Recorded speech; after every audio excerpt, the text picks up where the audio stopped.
we're here with Team FitAid athlete Hunter McIntyre, who just finished an incredible top 10 finish in the Ultra Elite. Now, we got to hike to the top of the mountain there, and you're one of the only ones out there that's kind of smiling and hooting and tooting and hollering, and the crowd's cheering for you. You're definitely a crowd favorite.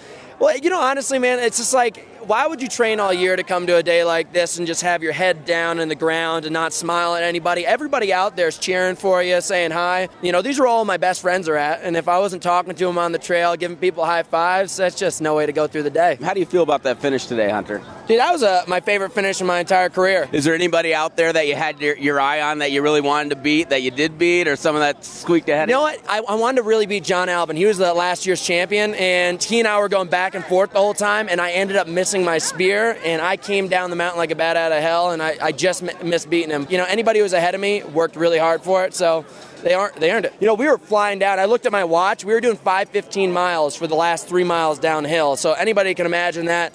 That's like world-class running. Wow, you guys were cooking. Tell us about this last obstacle people seem to have trouble with. Yeah. So right here, this is basically like the monster rig. They set it up so that, you're at the end and your heart's just crushed by doing all these mountains. And now you have to really put skill together, and you have to really put your grip strength together, and you got to get through it. And there's so much pressure because everybody's watching. And I was one of the few guys to make it, and I actually made up a lot of spots, but it's just spectacular. I love it how the whole crowd gets to get involved with the situation. It's a great way to end the race. You did a great job. Obviously a crowd favorite, and you delivered today. Thanks, man. Thank you so much for the support. Love being on Team FitAid. Anybody who's watching this, come to a Spartan race and chug a FitAid at the end.